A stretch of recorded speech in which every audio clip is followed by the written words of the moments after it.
The room was already too bright when I walked in, a rectangle of fluorescent light cutting through the morning haze outside the windows. I stood for a second, letting the hum of the air conditioner swallow the sound of my heartbeat. On the wall, my slides waited for me, glowing in blue and white, untouched. I had spent the last 3 weeks preparing for this meeting, eating at my desk, sleeping in bursts between simulations, rewriting code until the numbers danced in my dreams. Today was supposed to be the day the work finally spoke louder than the hierarchy.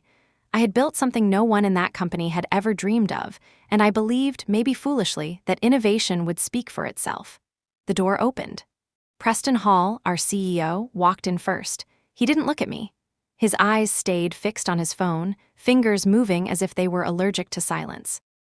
Behind him came Diana Morrison, who led operations, her folder thick with reports she'd never read twice, and then Vincent Drake, the new CFO who'd made a career out of cutting the oxygen from teams he didn't understand.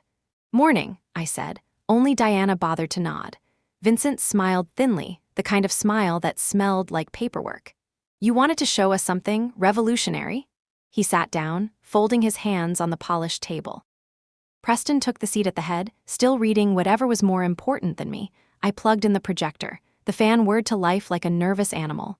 "Yes," I said. "It's called Helix." The first slide appeared, a heartbeat rendered in real-time data, smooth and alive. Helix is an analytic system for patient monitoring. It doesn't just record data, it predicts what comes next. We can anticipate cardiac or respiratory events up to 10 minutes before they occur. Silence. Not curiosity, just the kind that arrives when people are waiting for you to prove you're wrong. Preston leaned back. "And you did this alone?" "I designed the architecture, yes," I said. "The algorithms were developed outside work hours, but the framework integrates with our medical devices here. If we deploy," Vincent interrupted with a small laugh. "Outside work hours, that's admirable, but let's stay grounded. We need leadership that can handle clients, regulations, board expectations. Technical skill doesn't always translate into leadership." His voice was calm, the way a surgeon speaks before cutting. "I'm not asking to run the company," I said, keeping my tone even, "just to lead implementation, because I understand every layer of this system and I can make it succeed." Diana sighed, polite and final. "Aitana, you've done remarkable work, but this isn't how we operate. We'll assign the project to a cross-department team. Bradley will coordinate development from here." Bradley, the man who once asked me what a dataset threshold was. I stood still for a moment. My slides glowed behind me, waiting for a verdict that had already been decided. I looked at them, 3 people who didn't build, didn't code, didn't stay up at 3 a.m. debugging an invisible fault in a machine that could save lives, and I realized they would never see me. "So that's it?" I asked quietly. "The system I created will be run by someone who doesn't understand it." Preston finally looked up from his phone. "Everything developed during employment belongs to Northwave Analytics. That's standard. I wrote the original code at home on my own machines." Diana's voice softened as if that made it kinder. "Let's not make this adversarial. You're an important part of the team, but we all need to follow protocol." 8 years.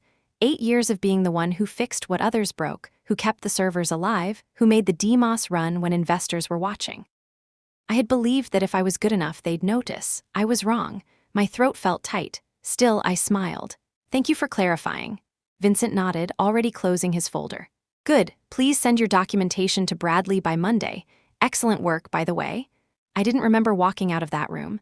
Only the sound of my heels hitting the hallway floor, echoing like something breaking in rhythm.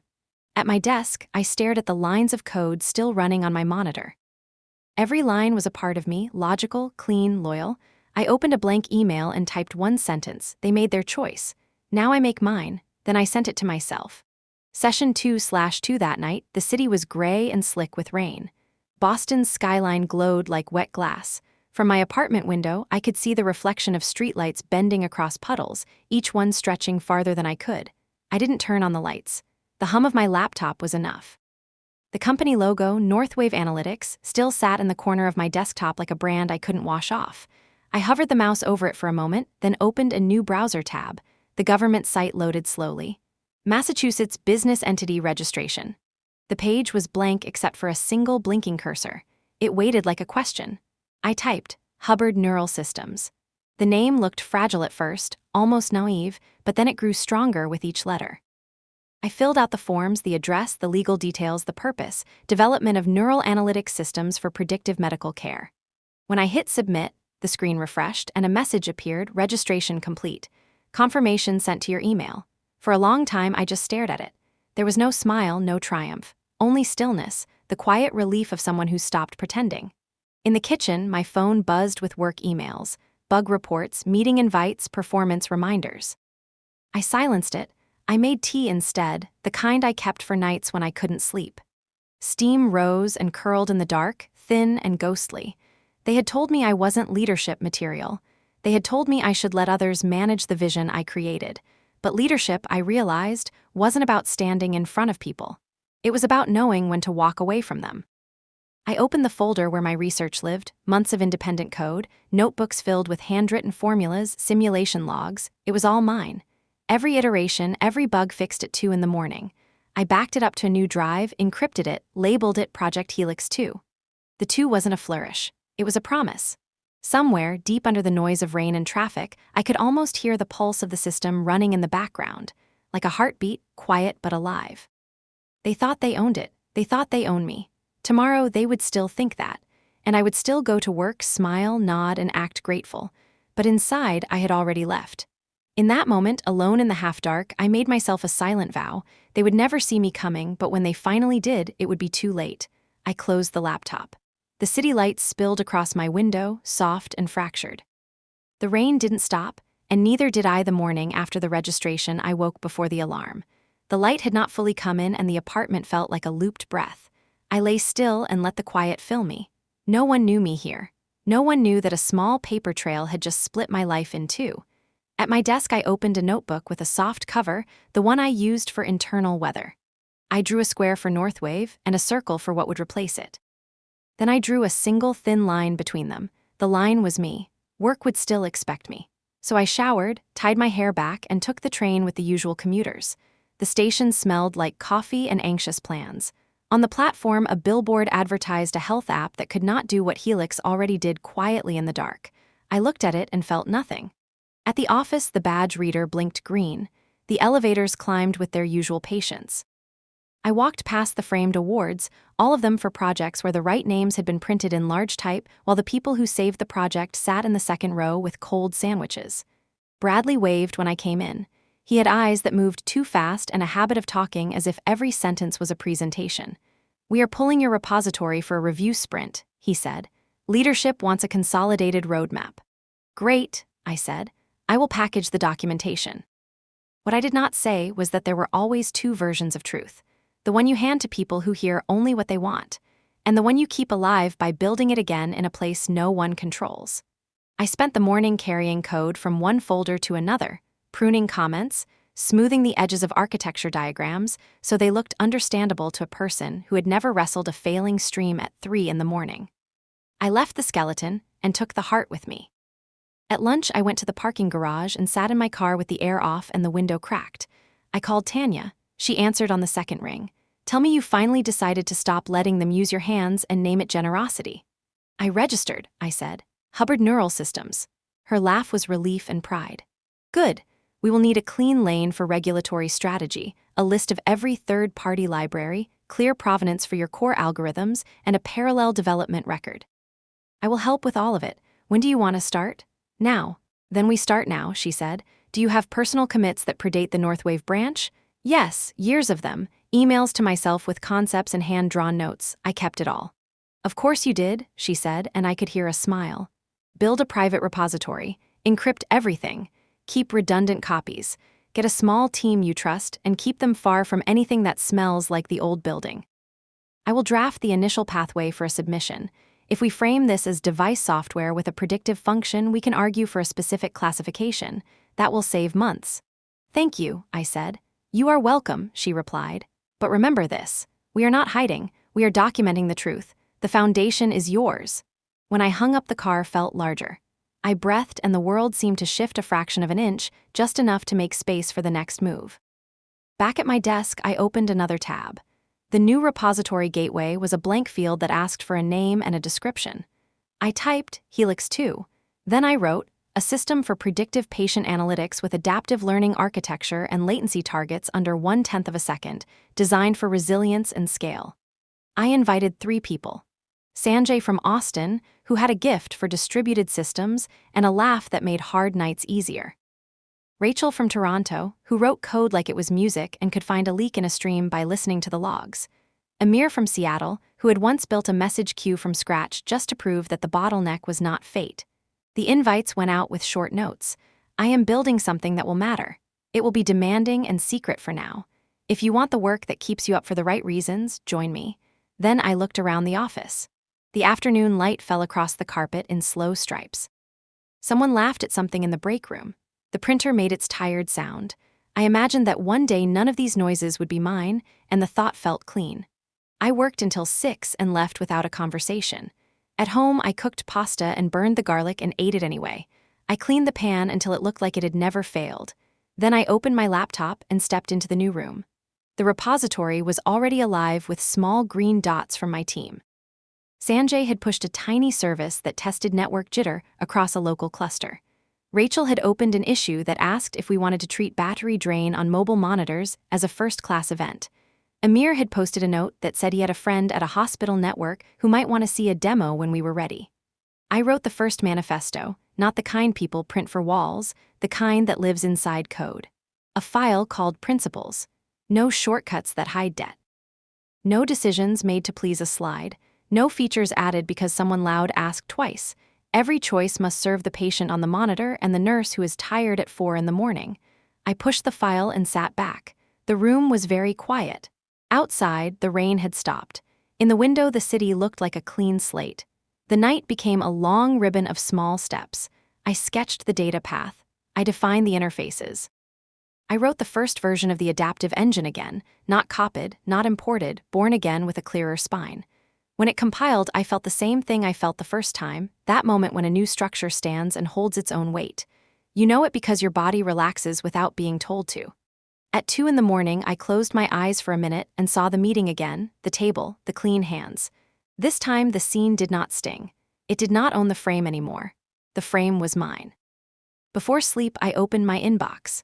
The confirmation for the company name sat at the top. Beneath it, a lean number of messages from Northwave. Bradley wanted an update. Diana had forwarded a resource plan. Vincent had sent a note about documentation formats. I archived them all and let the quiet return. I slept with the curtains open. The city watched over me like a patient that decided to live. I woke to a blue morning and made coffee strong enough to carry thoughts across a long day. The plan was simple. Wear the familiar face at work. Build the real thing at night. Move through both worlds as if each was a dream the other could not enter. At Northwave, I became helpful. I answered questions with the exact amount of detail that kept a meeting alive and kept the invention dead. When Bradley asked me to comment on the clustering module, I said we should consider a conservative approach to minimize risk, and then I offered to write a technical note that explained why. The note was precise, polite, and useless without the parts I no longer gave. He thanked me like I had fixed his roof. I offered to help with documentation because documentation is a quiet gate. You can decide which paths exist and which ones lead into the fog. I updated the wiki. I cleaned old branches. I removed experimental modules that would never be approved by compliance. I did not lie. I just told a smaller truth. At noon, I sat outside on a low wall and called David Park. We had met at a conference years ago, the kind of conference where sales talk wears a lab coat. He had listened then. He might listen now. He answered with a voice that sounded awake. I heard a rumor you were done letting mediocre people translate your work into a budget line. I am building a company, I said. We have a prototype path and a core team. We need runway to reach a demo that can stand in front of a hospital and make the room feel different. How much runway? He asked. 2 million to start, I said. If I can show you Helix 2 in a controlled environment and it performs like I say it will, you will understand why. I remember your repliques talk, he said. You were the only person who did not speak like a brochure. Send me a deck by Friday. If the demo sings, I am in. Thank you, I said. Do not thank me yet, he replied. Make it sing. In the afternoon, I stayed very late, the kind of late that makes security guards nod at you with a mix of pity and respect. The office grew quiet, and the screens kept their glow. I ran a maintenance script that removed test data from a sandbox I had created months earlier. That was normal. I ran a second script that archived the artifacts of old experiments that no longer served the current plan. That was also normal. The system now looked clean and responsible. It was also missing the secret chemistry that turned speed into prediction. On the way out, I glanced into the glass of the conference room. My reflection looked like someone who never missed a deadline. I wanted them to believe that. I wanted them to believe the story that had always suited them. The quiet engineer who loves to help. At home, I opened the draft of the investor deck and deleted the first 2 slides. I did not want to tell a story about disruption. I wanted to tell a story about reliability. Nurses who do not have to guess. Doctors who can sleep for 15 minutes without fear because a system does not sleep. Families who do not lose someone because a pattern was missed by an overworked human eye. I wrote the problem statement in 1 sentence. Hospitals drown in data that arrives too late to matter. Then I wrote the promise. We deliver signals that arrive while action is still possible. Sanjay called on video, and the screen filled with his tired grin. I built a migrator that will let us spin replicas across zones without any vendor lock. Rachel says she can carve out an alerting layer that uses human-readable language so a nurse can understand why an alert fired without a data science course. Amir thinks we should build an emulator for legacy devices so we can integrate without asking anyone to change their hardware in month 1. Good, I said. We will win by making the right thing the easy thing. We worked side by side in silence for an hour, faces lit by the kind of focus no meeting can buy. When we paused, Sanjay scratched his face and said, "Do you have a name for the core engine, the inner part that actually learns?" Nerva, I said without thinking. A name from a long time ago, someone who made craft and strategy feel like the same breath. He nodded. Then Nerva it is. I pushed the first Nerva module. It learned from failure in a way the old architecture could not. It did not just move a threshold. It learned how a messy world shifts under the same rules and still finds a way to surprise you. The model did not feel like a miracle. It felt like a tool that finally fit the hand that needed it. I drafted the regulatory plan with Tanya's template and filled in the places only I could fill. That part did not feel glamorous. It felt like sweeping the floor before you bring in a new bed. Necessary, invisible, foundational. At midnight, Rachel pinged me. She had turned the raw alert feed into sentences. Patient 12 shows early signs of respiratory instability. Check oxygen interface and monitor posture. No cryptic codes, no brittle jargon. Clear text that a person could act on. I stared at the line and felt something bloom that was not pride. It was belonging. We were building the thing we had always wished someone would let us build. Before sleep, I rehearsed the demo in my head. A monitor stream, a soft spike, an alert that arrived before the storm, a nurse who looked up and already knew what to do. The room would go quiet at that moment, not because we were dramatic, because everyone in it would understand that we had bent time by a few minutes and that a few minutes is sometimes the difference between grief and a normal day. I closed the laptop and sat in the dark for a while. The city was quiet. My phone buzzed once on the table. A message from an unknown number. I opened it and read 3 words. Keep going, no name, no context, only the words. I put the phone face down and let the message settle in my chest. The world had grown a small chorus. I could not see them yet, but they were there. I slept without dreams, and when morning came, it felt like a doorway. There is a rhythm you learn when you live 2 lives. It starts with small choices. Which bag goes to work and which stays home? Which notebook is for meetings and which is for the real work? Which smile belongs to the elevator and which belongs to the screen at 2 in the morning when a line of code finally reveals what it wants to be? On Monday, I arrived at the office before 8. The building smelled like air filters and old ambitions. I poured black coffee and stood by the window that looked over the river. From here, the city felt patient. From here, I could pretend that time belonged to me. Bradley waved me into a stand-up meeting. He spoke with energy, his hands karate chopping the air as if enthusiasm could cut through architecture.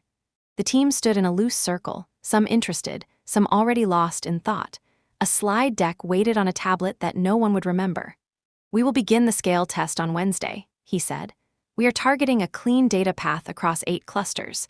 We will need a full review of the prediction layer and a finalize on alert phrasing." He looked at me and smiled as if we shared ownership of a secret victory. "Can you draft the prediction layer overview, Aitana?" I nodded. "I will send it by end of day." He moved on. People took notes that did not change anything. I watched the room and wondered how many of them were here because inertia is easier than clarity. I knew that feeling. I had lived it for years.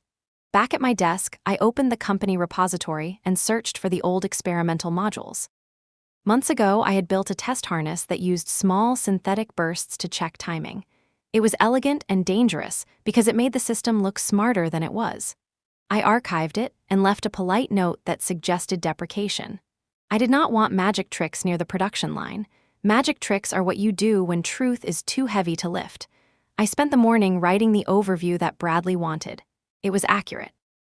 It was also the view from a window that looked only at the parking lot. The core insights did not live there anymore. They lived where I had moved them, in a room that did not have a badge reader beside the door.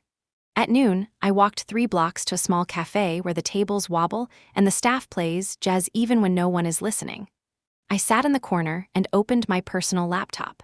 The battery was full, and so was I. Sanjay had pushed a new build of the Zone replicator. Rachel had added a natural language template that turned a mess of machine state into something that could be read during a tired hour. Amir had found a way to tolerate a weird vendor protocol without asking for permission from anyone. The channel was bright with conversation. It felt like walking into a room where everyone was already leaning forward. I wrote to them. We need a silent mode that logs every false positive and pushes it into a learning set. We will not punish the system for being careful, but we will teach it not to cry wolf. Then I added, never punish a nurse for ignoring an alert that is not actionable. The trust budget is the only budget that determines whether this works in a real ward. They responded quickly. Sanjay could build the silent mode tonight. Rachel would tag every alert with a reason that a human could see in one glance. Amir would make sure the mobile view did not bury that reason behind a tap. I closed the laptop and returned to the office with a paper cup that smelled like a decision. The afternoon stretched out in a slow river of meetings. Bradley presented a plan he barely understood to people who wanted a story more than a system. I smiled when it was required and spoke only when silence would be misread as defiance. In the evening, the building emptied. The cleaners walked their quiet routes through hallways that did not surprise them. I stayed until the screens around me reflected the night. Then I ran a maintenance script that compacted logs in a staging environment. It looked responsible. It was responsible. It also removed breadcrumbs that would encourage someone to chase the parts of the design they did not understand. I locked my screen and walked down to the street. The air felt new. I passed a florist closing for the day, their hands covered in green. I passed a bookstore that smelled like a childhood memory. I felt the city the way you feel the surface of water with your palm before you decide to swim. At home, I ate a simple dinner and left the plate in the sink like a promise I would keep later. Then I opened the private repository and let the other life begin. We built in tight loops. Prototype. Test. Fail gently. Refactor into something clean enough to invite others in. By 11, the first version of the silent mode was alive. By midnight, I had a chart of false positives that showed how a certain sensor behaved whenever a certain battery dipped under a hidden threshold. That single insight meant we could avoid a storm of useless alerts. It would save attention. It would save patience. The 2 most expensive resources in any hospital. I wrote a small note in the principal's file. Respect attention as you respect power. Do not waste it. Do not ask for it unless you know what you will do with it. David wrote to ask for the deck. I sent the draft. He replied within 20 minutes. The numbers look conservative. That is good. The story is clear. The product does not sound like a pitch. It sounds like something that exists. When can I see it breathing? In 2 weeks, I wrote. He asked for a time and a place. I offered my apartment for the first rehearsal. He said yes. Investors like rooms where truth fits. Before sleep, I scrolled through a feed of hospital news. A quiet piece in a trade journal mentioned a network of clinics losing staff because the monitoring systems were noisy and confusing. The article quoted a nurse who said she felt like she was babysitting a machine instead of watching a person. I closed the window and sat in the dark for a long minute. I thought of my mother, who once worked nights on a ward where the alarms never shut up. She used to come home with a face that looked like it had been holding its breath. She never complained. She simply made breakfast and asked me what I was going to build that day. I turned the laptop back on and wrote a new test. It did not measure speed. It measured how many unnecessary alerts a nurse would have to clear in 1 hour. It set a red line. We would not cross it. I went to bed with the window open. The city breathed and I breathed with it. The 2 lives felt less like enemies and more like muscles that took turns carrying the weight. In the morning, the mirror showed a person who looked collected. That was enough. I would be collected until I did not need to be. At work the next day, a message waited from Diana. She wanted a status update for the scale test. She wanted to know if we could promise a certain number of connections. She wanted numbers that would sound brave on a slide. I sent careful numbers, realistic and slightly conservative. She thanked me with a smile emoji and a calendar invite to a review. I accepted. Costs nothing to be polite. In the afternoon, I received a private message from someone in compliance. It said, quietly, that a revision of the user permissions policy had been delayed again because leadership wanted more flexibility. The message ended with a sentence that could have been an accident. "We know you are trying to do this right."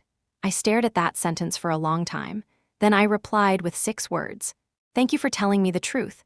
When I left the office, I carried only a small notebook. On the first page, I wrote the date. Then I wrote a question. What is the smallest move that creates the largest safety? The answer would arrive later, but writing the question felt like unlocking a door. That night, we ran Nerva against a noisy environment that Amir had built from real-world logs. It struggled for 30 minutes, then steadied. The first time the engine learned to ignore a stutter that used to trick it, Sanjay whooped and Rachel clapped like she was at a concert. I felt something quiet and bright open in my chest. We paused and ordered food. We ate at our desks without ceremony. I looked at these people and knew they were building a place where I could finally belong. It did not matter that the place was made of code and cables. A place is where the work is honest and the hands are seen. When the food was gone, I opened a private document and wrote a list of names from Northwave. People who still cared. People who still tried to do right inside a machine that did not reward that habit. I did not contact them. I did not need to. The names were a reminder that you are never as alone as the conference room tries to make you feel. At 2 a.m, a message arrived from a number that had sent me only 3 words before. It said, "Almost there." I looked at it and smiled. The chorus again. Louder now. I slept in a chair for an hour and dreamed of a hallway where every door opened when you touched it with a calm palm. When I woke, the code still ran. The 2 lives beat like a single heart. The scale test at Northwave began on Wednesday afternoon. The room was full. People leaned forward with the hunger of a company that needed a win. The screens showed graphs and boxes and lights that blinked yes or no. Bradley looked like he had slept in his chair and had told himself a story about leadership that would get him through the day. He asked me to sit beside him at the console. I did. He ran the script and the test came alive.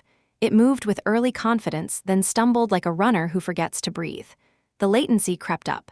The clustering logic behaved like a nervous animal. It did not break. It just failed to impress. Bradley frowned and clicked through panels. He blamed configuration. He blamed network jitter. He asked me what I thought. I kept my voice supportive. We can try a different approach to the clustering logic. We can also consider a slightly lower target while we stabilize. He nodded as if I had absolved him. The room deflated without admitting it was doing so. The test ended with a performance that would have looked fine at a conference 2 years ago. No one said that out loud. After the meeting, Diana asked me to write recommendations. I promised I would. Preston thanked everyone and left without meeting anyone's eyes for longer than a second. Back at my desk, I wrote the recommendations and sent them. Then I wrote a second document that lived only in my private folder. It listed the reasons the test would never achieve what the slide promised. It was not a condemnation. It was a map of how the choices they had made to look safe on paper had removed the life from the system. I left the office at sunset and walked until the city changed color. I stopped at a narrow park between buildings and sat on a bench that had a plaque for a person I did not know. I watched a dog chase nothing and laugh anyway. It was a small mercy. At home, I moved the table against the wall and set up the demo in my living room. 2 monitors. A small cluster running on hardware borrowed from friends who liked to lend the future a hand. A camera to record the session. On the coffee table, I placed a notepad and 2 pens as if ritual could bless performance. David arrived with a backpack and the quiet attention of a person who respects craft. He looked around and smiled. "I prefer this to a glass office." I nodded. "Here the floor is honest when it creaks." He laughed and sat. I started the demo without a speech. The screen showed a stream from the emulator. The numbers moved like weather. Then the pattern changed by a degree small enough to hide from most eyes. Nerva noticed. The alert appeared with a sentence that a nurse could read without a translation key. It explained the why. It suggested a next step. It did not scream. It did not cry wolf. It asked for attention like a friend who knows your day has already been too long. David did not speak for a full minute. He watched the next event and then the next. He asked about jitter and drift. He asked how we had tested bias in the model. He asked where we thought the regulatory pitfalls would be. I answered without performing. He took notes without pretending to be impressed. When we were done, he closed his notebook and said, "I will wire the first tranche by Friday. Keep the team small and honest. Do not scale a dream into a bureaucracy." I thanked him and felt the room grow larger by an inch. He left with a handshake that felt like a promise to stay out of the way. After he left, I stood at the window and watched the street move as if nothing had shifted. Then I sat on the floor and let my head rest against the wall. Relief is a kind of gravity. It brings everything back into contact with the ground. The next morning, Tanya and I met at a diner that served coffee that tasted like truth. She wore a sweater the color of new paper and had a folder full of forms that make most people tired. She did not look tired. She looked like a person who understands that structure can be a form of care. "We will file the first set next week," she said. "Your documentation is strong. Keep collecting proof of independent work. Keep logs of every decision that matters. Never rush a category choice. The fastest path is the one that survives a hard question." I nodded. "The investor is committed." "Good," she said. "Spend slowly, buy time, not toys." We walked through the plan, submission stages, audit trails, a schedule that did not promise miracles. The work felt like laying bricks in a foundation. The sound was steady and certain. After lunch, I returned to the office for a review with Diana. She asked careful questions and I gave careful answers. She looked tired in a way that was not about sleep. When the meeting ended, she closed her laptop and said, very softly, "I hope you are doing work you are proud of, wherever you are doing it." Then she smiled and left before I could answer. I sat alone in the room for a full minute. Sometimes kindness is a form of apology that cannot say its own name. That evening, the team met in our shared channel to plan the first hospital demo. Amir's contact at a mid-sized network had agreed to let us test in a non-critical ward after hours. It would be supervised. It would be limited. It would be enough. We prepared checklists that left very little to chance. We tested every path twice. We wrote scripts for what we would say if something misbehaved. We promised each other that we would not fake anything. The real thing either works or it does not. If it does not, we fix it and return with something that does. On the day of the demo, we arrived early and waited in a room with gray walls and a clock that clicked in an old way. The floor smelled like cleaner. The nurse manager shook our hands and told us she had seen everything. That made me like her immediately. People who have seen everything do not have time for theater. We set up the emulator and connected to their monitors. The first minutes were quiet. Then a pattern changed, small but familiar. The alert spoke like a calm friend. The nurse manager read it once and walked to the bed. She adjusted a tube and watched the numbers return to a safer line. She looked back at us without a smile and said, "Do that again?" We did, 3 times. She nodded once. "Bring this back when you can show me you will not make my night louder." We promised her that we were building for that exact promise.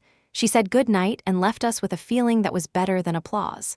Later, as we packed up, Sanjay turned to me. "You know, we are not copying anything from the old place. We are not borrowing. We are not stealing. We are building the thing we wished they would let us build."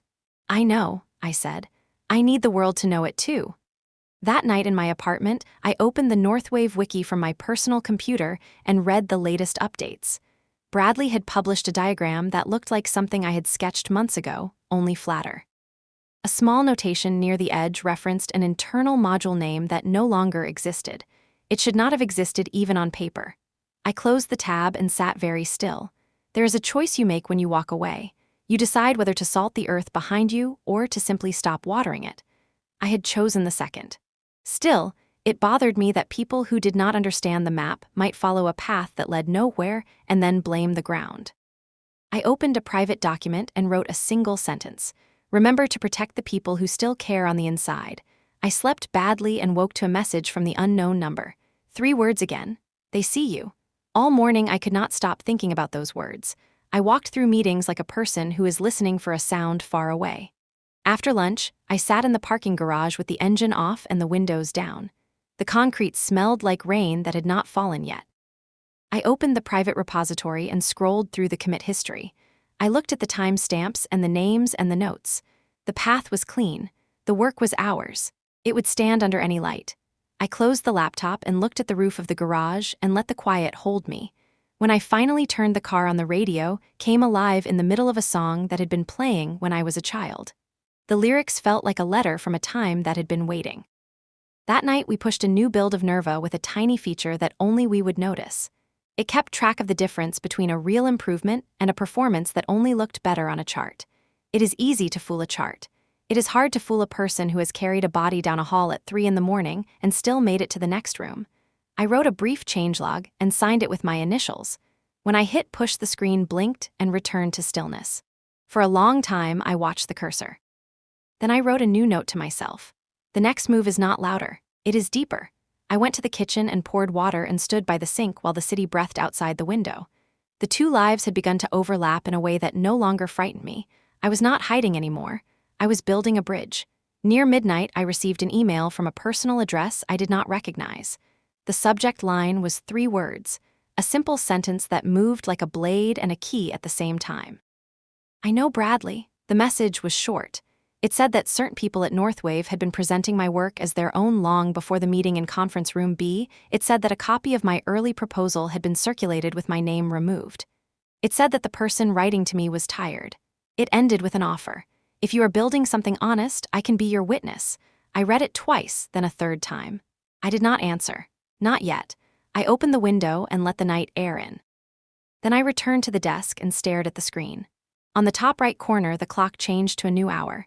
In that moment, the truth settled in with a weight that felt almost gentle. Helix 2 was not a copy that had escaped. It was a new body with a new mind, born from the same hands but raised in light.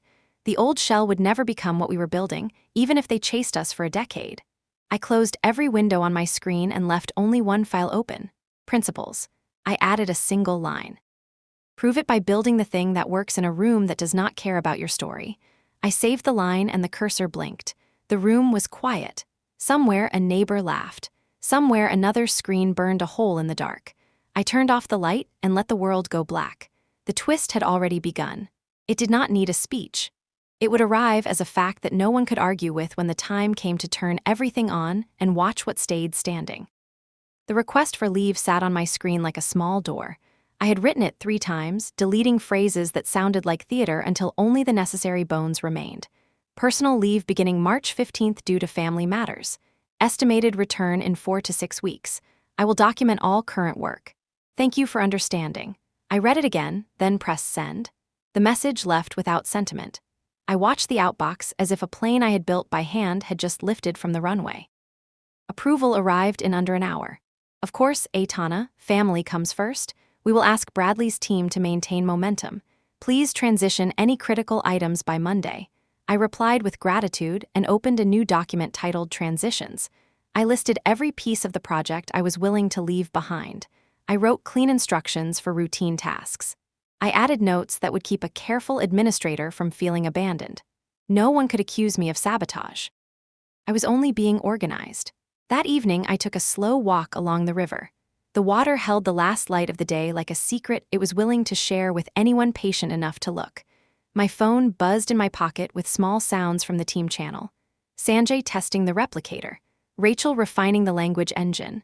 Amir asking if he could borrow a monitor for a late run at the lab. The chorus felt steady now, like a hum under the skin. The next morning, I arrived before the first meeting and packed the last of my personal items into a plain box. A plant that had survived 4 winters. A ceramic mug with a chip that fit my lip perfectly. 2 notebooks with their spines softened by use. I left the framed certificate that said nothing true about the hours it took to earn it. I left a company hoodie that had never warmed me. Bradley came by with an expression that had learned to imitate concern. "We will keep the vision moving," he said. "Take care of things at home." "Thank you," I said. I kept my voice even and gave him a list of links to documents that would not teach him what he did not want to learn. I rode the elevator down with the box against my hip. The doors opened to the lobby, and the security guard lifted a hand with the quiet kindness people reserve for those who are leaving something familiar. Outside, the city had the clean smell that follows a night rain.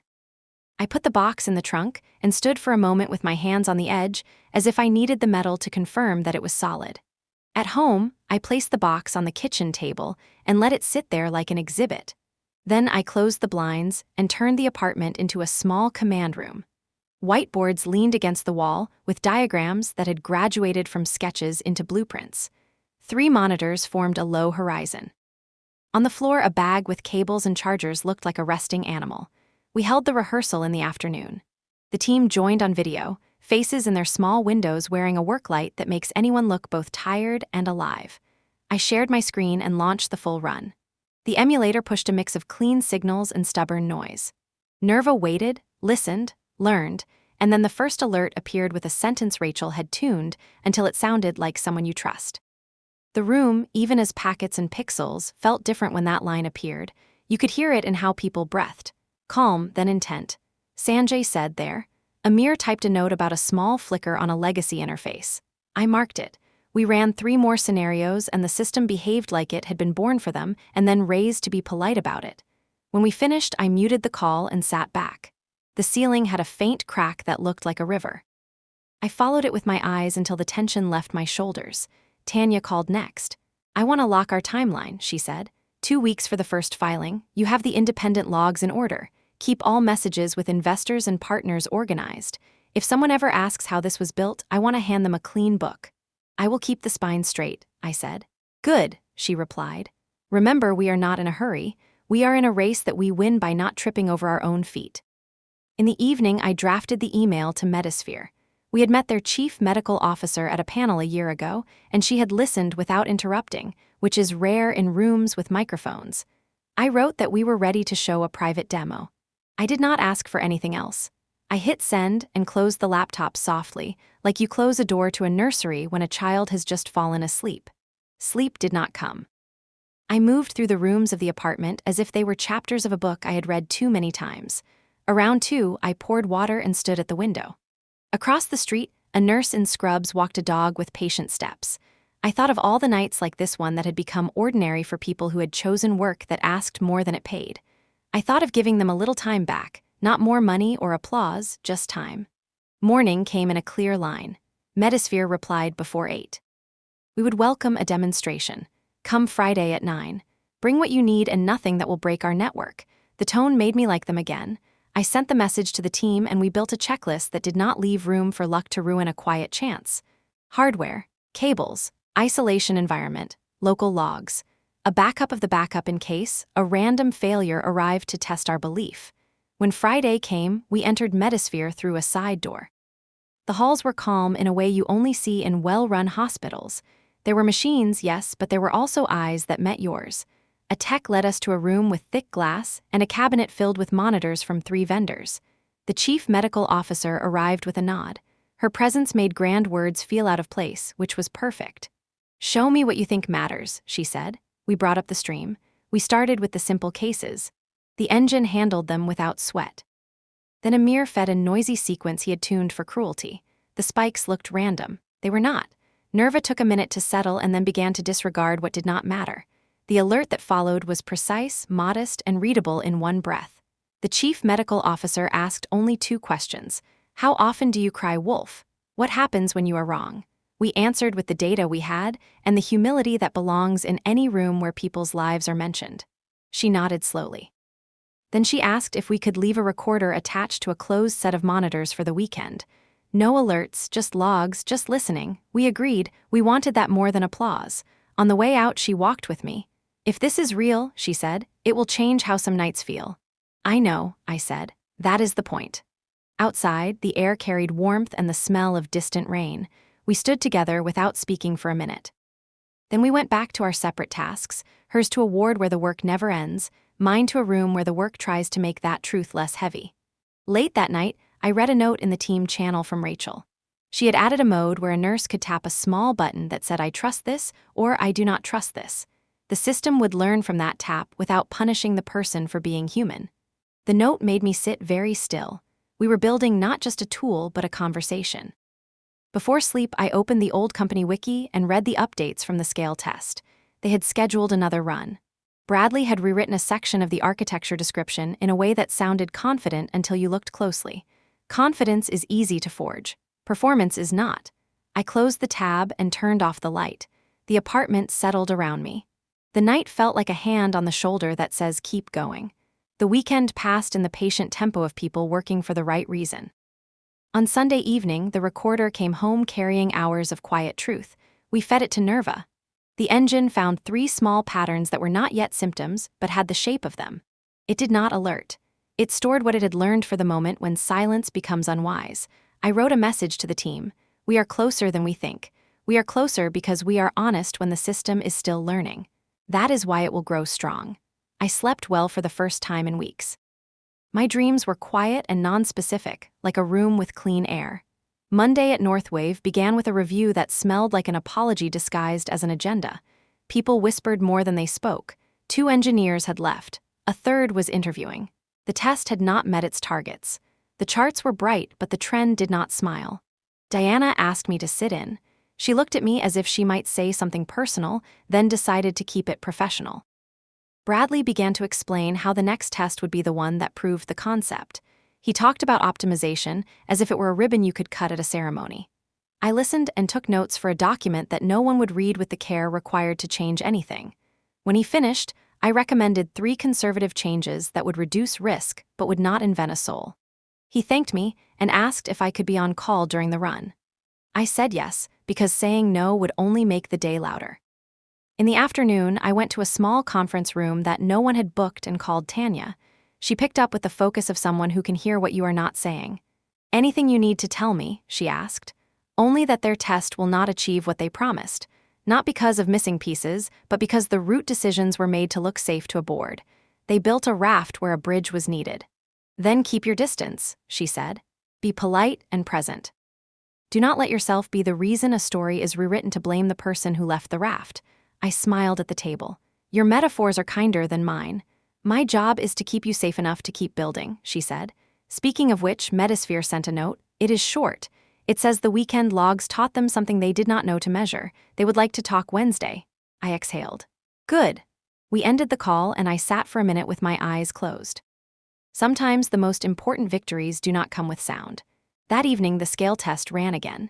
The system moved like a machine that wanted to please and did not know how. It refused to fail but would not surprise anyone.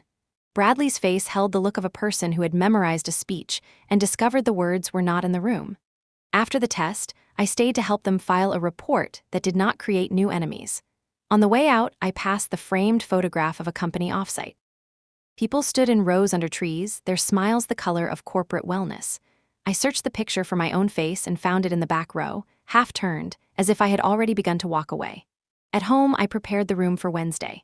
I wired the monitors, confirmed the isolation, cleared the surfaces, and placed a notepad where a hand would land without thinking.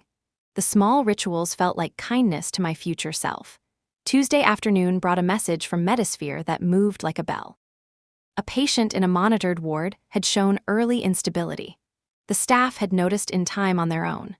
Our recorder logs saw the early noise and built a case that would help the engine understand that kind of tremor when it happened again. They thanked us for building a tool that respected the difference between theory and a hallway at night.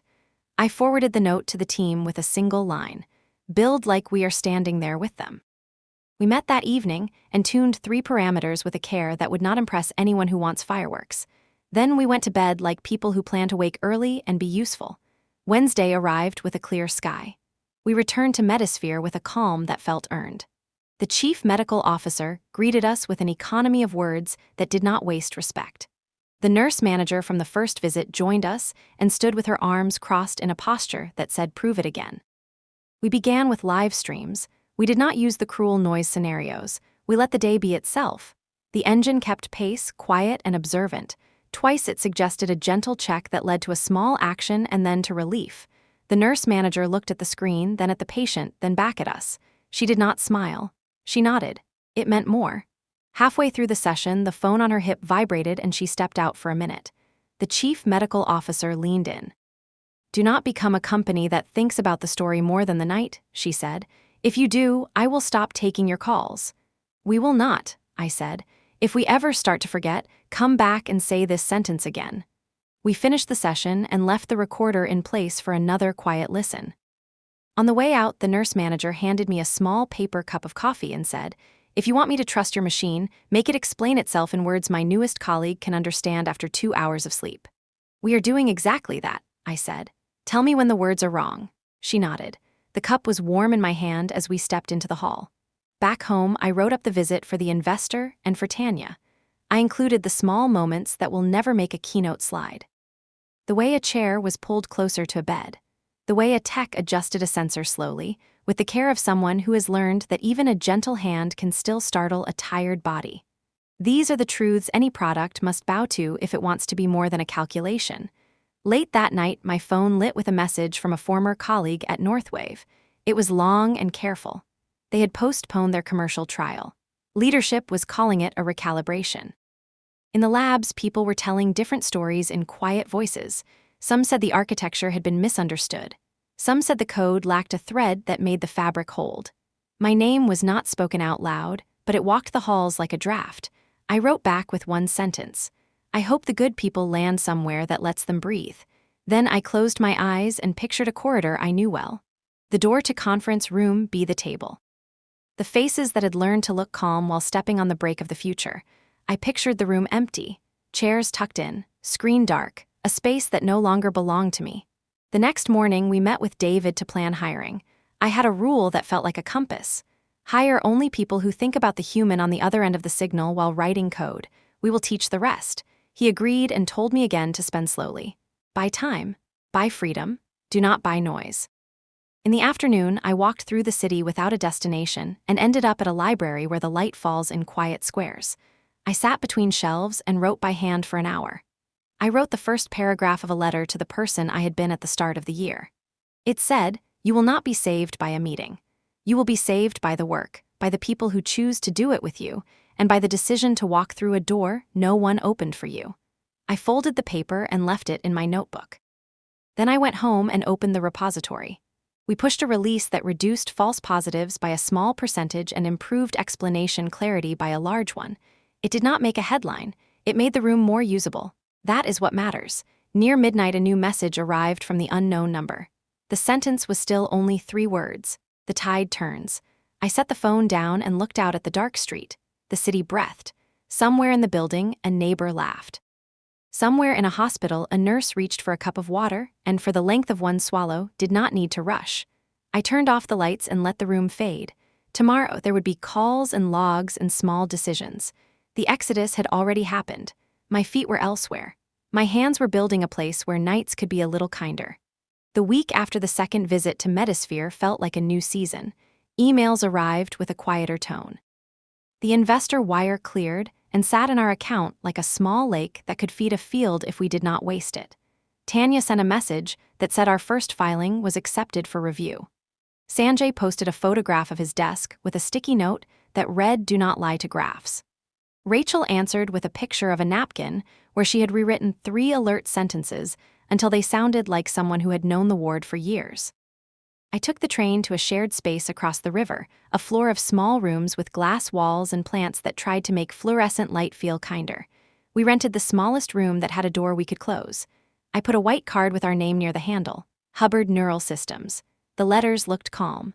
The room held 2 desks, 3 chairs, and a view of the harbor that was mostly sky. It was enough. Metasphere called on Wednesday morning.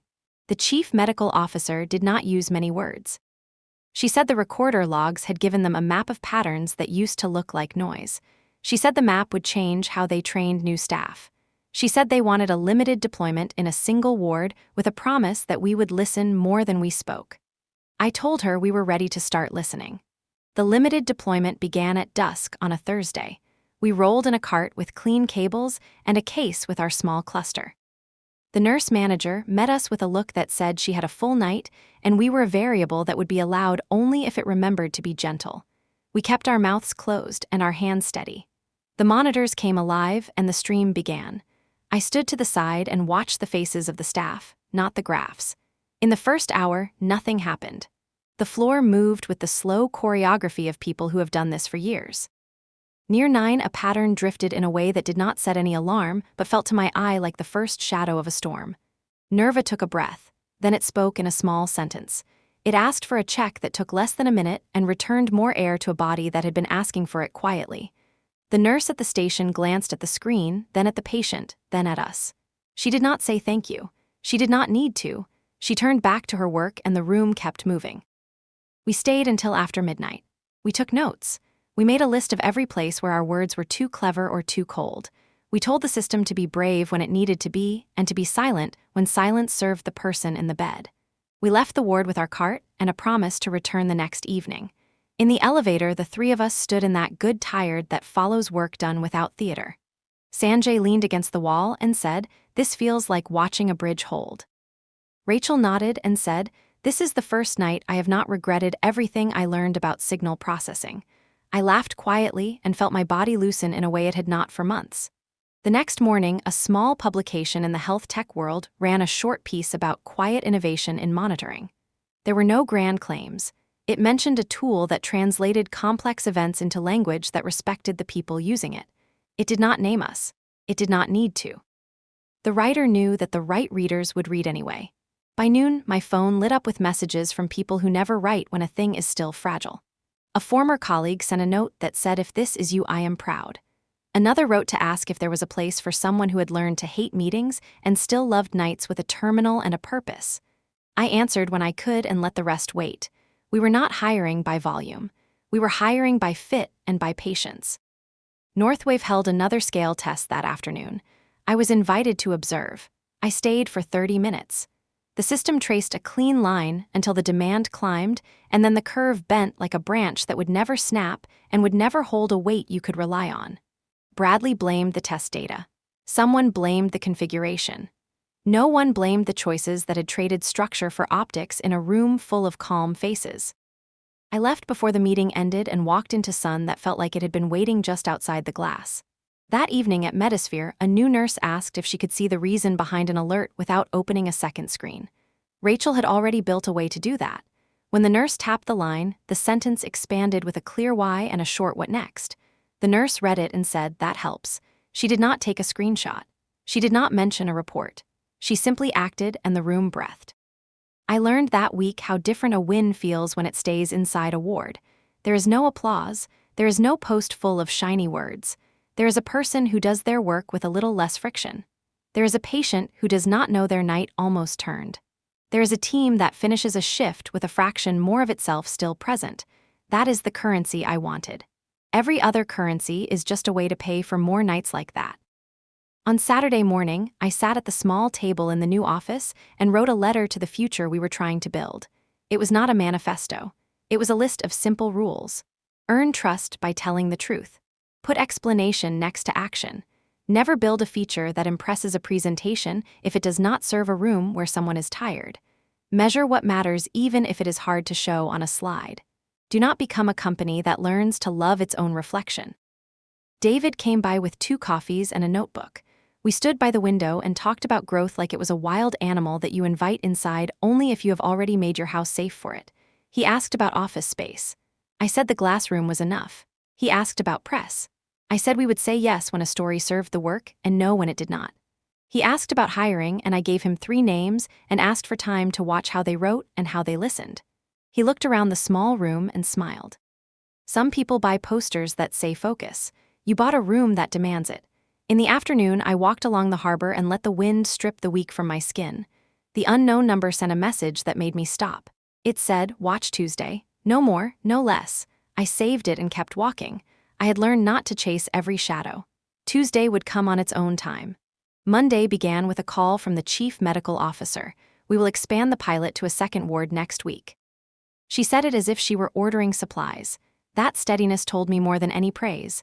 I thanked her and promised that we would be even quieter than we had been. She liked that sentence. I opened the repository and wrote a small note near the top. "We do not break nights. If a change risks a break, we hold it."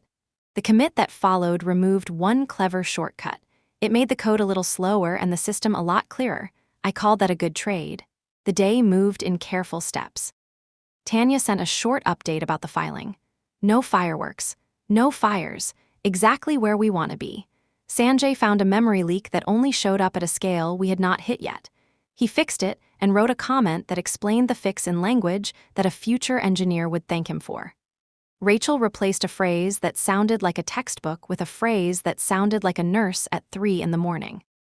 Amir returned from a meeting with a vendor and reported that they cared about money and compliance and would care about patients once they saw that doing the right thing would save both.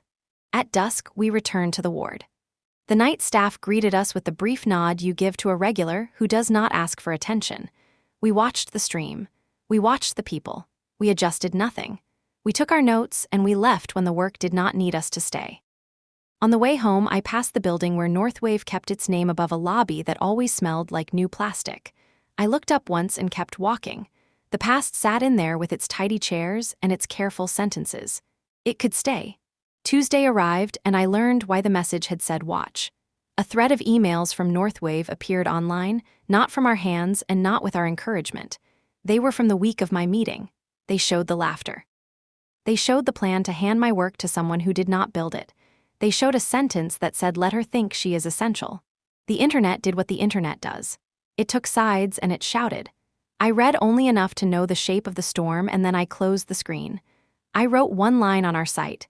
We are focused on patient safety and trustworthy systems. We prefer work to noise. Here are our public metrics. The page listed latency and stability and a running count of how many times our engine had changed its mind when a nurse disagreed. That last number mattered most to me. A system that cannot learn to be humble is a toy. By afternoon, my phone buzzed with news alerts. Leadership changes, trial delays, analysts using words that sound like weather.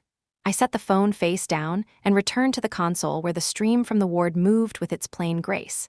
In that room, none of the noise mattered. In that room, a small sentence kept arriving in time. That night, I stood by the window in our small office and watched storm clouds dissolve into long threads over the water. The room was so quiet I could hear the building settle. The door opened, and Rachel walked in with a bag of oranges. She placed them on the table and said, "Food that looks like a sun never hurts." We peeled fruit and let the week rest between us. Before we left, she pointed at the principal's file on the wall where I had copied the rules in marker to keep us honest. "Add one more," she said. I waited. She said, "Protect the people in the old building who still care. Not with words. With the example of a place that shows them what they were right to want." I wrote it down and felt the room agree. We locked the door and the harbor breathed.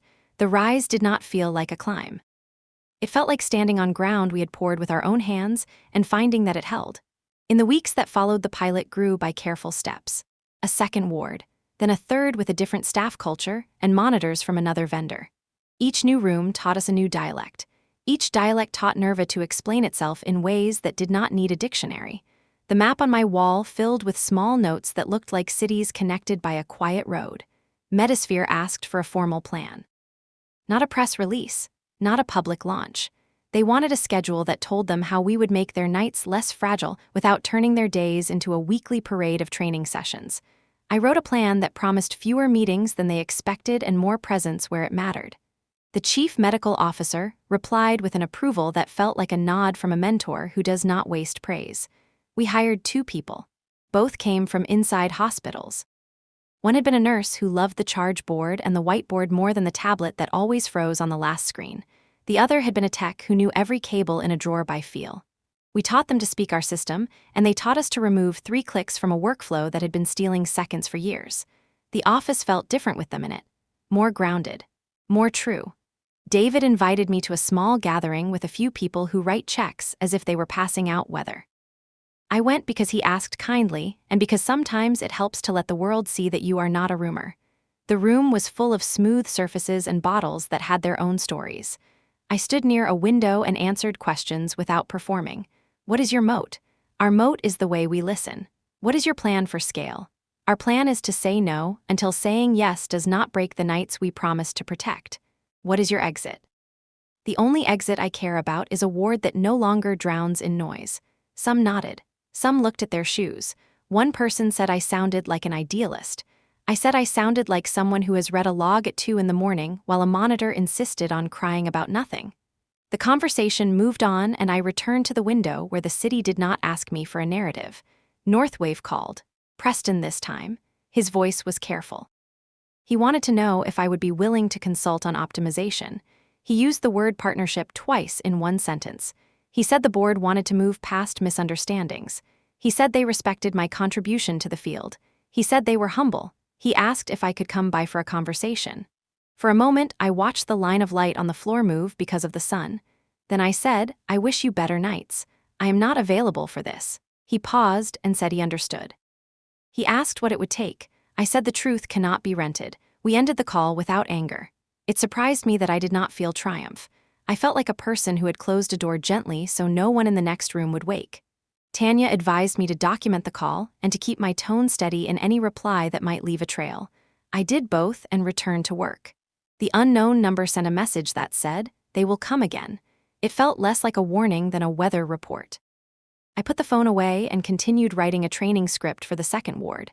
The script avoided jargon. It used verbs that could be done while holding a cup of coffee in one hand. A small tech journal finally named us. The piece was 4 paragraphs long.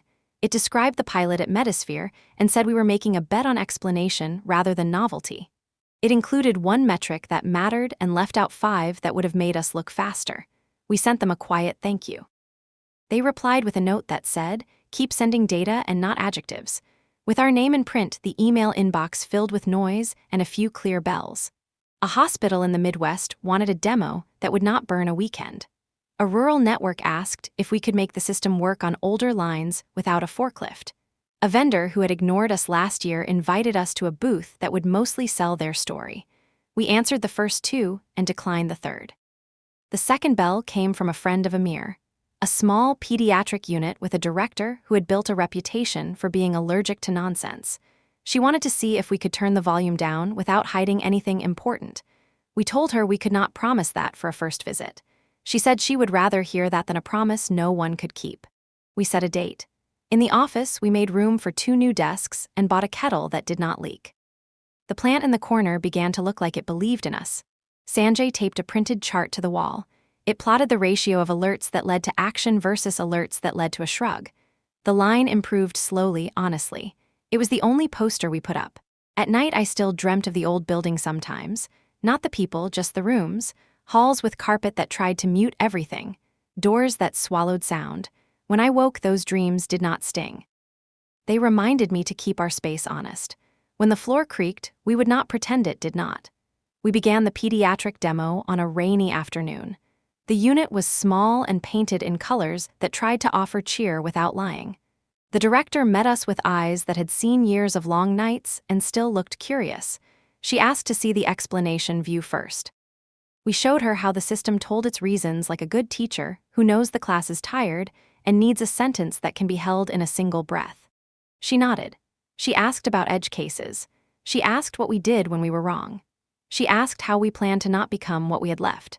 We told her we would publish our mistakes when it was safe to do so, and that we would let users opt the system out on the worst nights, and that we would measure annoyance as a first-class metric. She said, "Then come back next week and plug it in." On the train home, I watched water slide down the glass and thought about how a rise can be mistaken for a sprint. What we were doing did not feel like speed. It felt like breath. Slow in, slow out, each improvement settling like a new rib. In the middle of that calm, a journalist from a larger outlet requested an interview. She had read the small pieces and wanted to write about work that did not call itself disruption. I said yes and invited her to Metasphere with permission. She stood in the station for an hour watching the room move. She asked me very few questions. Most of them were about how it felt to not be in the old building. I told her I felt like a person who had stopped trying to make a locked door grateful. When the piece ran, it was direct and careful. It did not drag the past onto the front page. It wrote about our rules. It wrote about the nurse manager who asked for words that make sense after 2 hours of sleep. It quoted a line from our principles: "Respect attention as you respect power." The article ended with a sentence that felt like a clean mirror. Some revolutions arrive as a sentence that tells the truth at the right time. We received emails from inside Northwave that week. Some were angry, some were kind. One in particular was from someone who had built quiet miracles in a corner and was ready to stop hiding them. The person did not ask for a job, they asked for a standard. We sent the principal's file and said, "This is the only way we know. If it is yours too, there will be a place." Metasphere expanded the pilot again. The metrics held. The staff wrote short notes with small corrections that we took seriously. We changed our default in 2 places based on how those notes stacked. The system felt better within hours. The staff noticed the difference without being told what we changed. In the middle of this calm came a meeting request from their executive team. The subject line was simple: strategic conversation. We walked into a room with a long table and even light. The chief medical officer spoke first. She said they wanted to deepen our relationship. She said they did not want to buy a product. They wanted to align on a future that did not waste nights. She listed 3 paths: a larger contract, a long agreement with teeth to protect patient safety, or a structure where we would live inside their walls and keep our hands on the work. I felt the room tilt a degree. David watched my face and did not say anything. Tanya asked 2 questions about governance. I asked for time to think and time to breathe. They gave us both. The meeting ended with a handshake that felt like a promise to keep the work clean, no matter which path we chose. That night, the unknown number sent a sentence that made the air feel electric. It said, "You will be asked to choose your home." I did not sleep for a while. I stood by the window and watched lights go off across the city and thought about what a home is when your work is a moving river. A home might be where the rules you care about can survive a storm. In the morning, I wrote in my notebook, "If we ever join a larger body, we do it with our spine upright. No slide can bend it. No room can shame it into a grin. We do not accept a deal that makes us faster if it also makes us worse." The rise continued in small, quiet steps. A nurse wrote a note that said the tool felt like a colleague who did not get tired. A tech wrote to ask if we could support a weird device that had been left in storage because it always lost its place in the line. We said yes and meant it. Tanya sent word that the filing had moved forward again without drama. Rachel added a small kindness to the interface that saved a click every time you dismissed a solved issue. Sanjay recommended we pause a new feature and freeze the build for a week to pay down hidden debt. We voted yes without debate. On Friday afternoon, I walked to the harbor with a paper cup and stood in the wind. The water moved in quiet sheets. Behind me, the room we had rented held our desks and our rules and a plant that was now tall enough to cast a shadow. My phone buzzed once with a message from a number that was not saved. It said, "Respect for the work you chose." No name. I looked at the word respect until it felt like a song. I headed back and pushed open the door. The team was already there. We had a standing habit on Fridays. We showed each other one small piece of work that made something calmer. No slides, no metrics, just a story.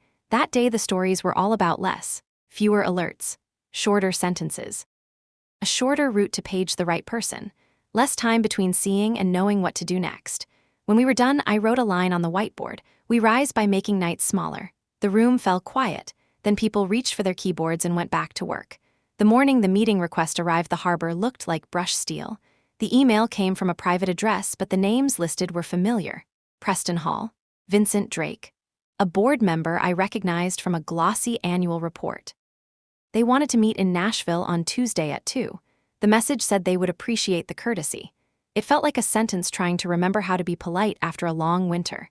I sent the invite to Tanya and David and waited for the pinch of anger that used to follow that logo. It did not come. What arrived instead was a practical calm. If we were going to share a room again, I wanted the ground to be of my choosing. I booked a modest conference room on our floor with glass on 2 sides. I left the table clear, except for water and a small stack of blank paper. No theater. No banners, just a room that would make every word carry its own weight. The hours before the meeting were ordinary in the best way. Metasphere sent a note that the 3rd ward would go live next Monday. Sanjay found a corner case that produced a misleading confidence score and pushed a fix with a comment that read in full sentences. Rachel removed 2 adjectives from an alert that had been trying too hard to be kind. The nurse who had asked for simple language sent back a heart. She was not a person who sent hearts often. We took it seriously.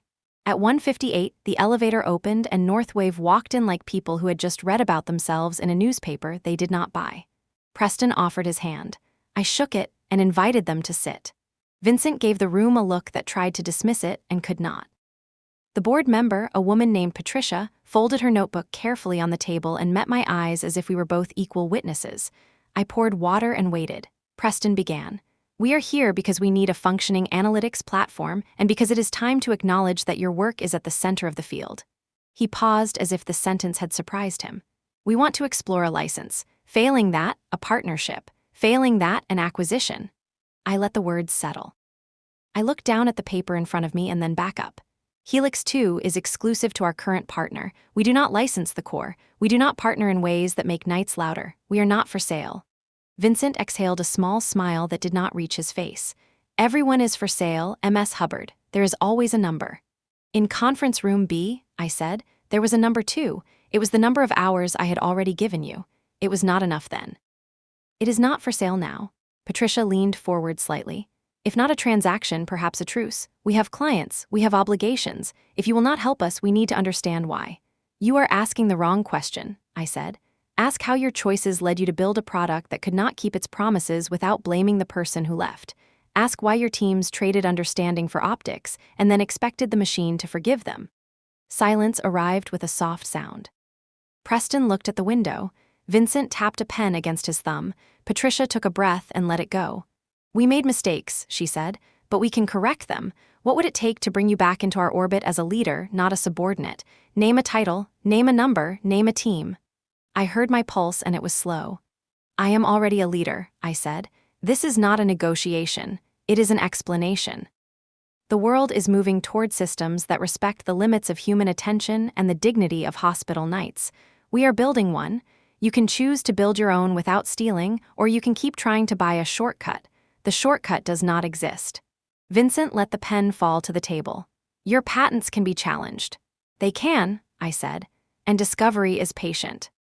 I have logs of independent work, documented years of personal commits, and a growing record of deployments that show a different lineage than your architecture. If you want a public lesson in how to treat engineers, please proceed. Otherwise, build something honest and stop trying to drag me back to a room that taught me not to ask you for permission. Patricia closed her notebook. There was no drama in the motion. Respectfully noted, she said. If we cannot buy the map, perhaps we can walk without it. She stood, the others followed. At the door she paused.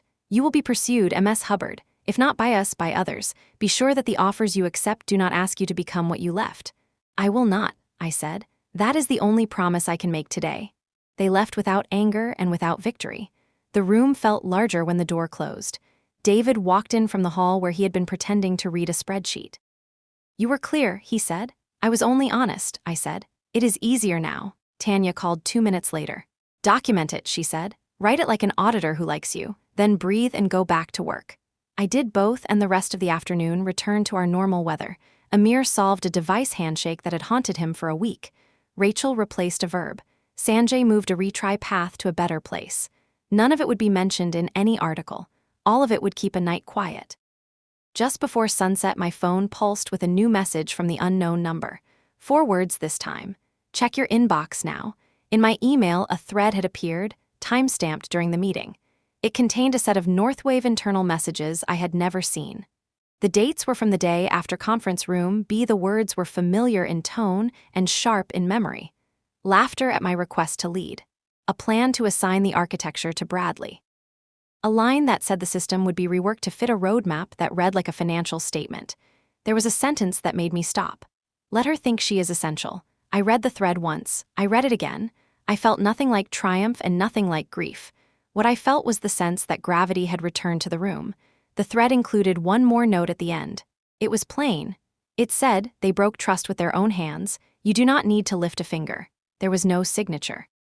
There was no clue beyond small choices of phrasing that suggested the writer was someone who cared and had cared for a long time. I closed the email and turned off the screen and let the room go quiet. I remembered a sentence I had written in my notebook in the library. You will not be saved by a meeting. It felt true again. The next morning, the thread began to circulate beyond my inbox. I did not forward it. I did not comment. Someone else did. A journalist posted 3 lines that did not need embellishment. The internet lit up in the way the internet knows how. Some of it was unhelpful. Some of it was cutting. I stayed out of it. I wrote a note on our site that we were focused on deployment and safety. I posted a link to our public metrics. I logged off. By noon, my phone was buzzing with requests. Television, podcasts, panels. I put the phone in a drawer and went to Metasphere, where the heart rate monitors did not care about public opinion. The nurse manager waved me over. She had read the news during a break. She gave me a look that held practical sympathy and then pointed to a monitor that needed a small adjustment. I did the adjustment. We returned to the ward. In the evening, Tanya called to tell me that 3 Northwave executives had resigned. She sounded like a person delivering a weather report after a storm had already passed. Do not celebrate, she said. That is not the story. I am not celebrating, I said. I am cooking soup, she laughed. Good, keep the pot from boiling over. It is going to be loud for a while. We hung up and I stirred the soup and thought about voices I had worked with for years. Some had been kind, some had been indifferent, Some had been careful and still complicit. The thread did not rewrite any of that. It only made it visible. Later that night, I opened a fresh document and wrote down what the world might try to give me and what I would refuse. I would refuse to let my work become a symbol that can be printed on a shirt. I would refuse to let the team be reduced to my name in a headline. I would refuse to hand our rules to a room that wants to hold them up briefly and then put them back down when the cameras leave. Around midnight, the unknown number sent another message. 2 words. Almost done? I put the phone on the table and watched the steam rise from the pot. The room was quiet. In the silence, I understood that the reversal was not about their fall. It was about our refusal to become them when the wind shifted in our favor. I turned off the light and went to bed. Sleep came quickly and without stories. 2 days later, a formal carrier envelope arrived. Preston had signed it. The letter was a negotiated attempt at grace. It acknowledged misjudgment without admitting liability. It offered a consulting fee with a number that would have felt enormous to the person I had been 3 years ago. It asked for a conversation. The board, it said, had approved an exceptional package if I were willing to assume a senior leadership role with full authority to remediate and rebuild. The word rebuild had been chosen with care. The package included a title, a budget, and the power to hire or fire. I read it once and put it aside.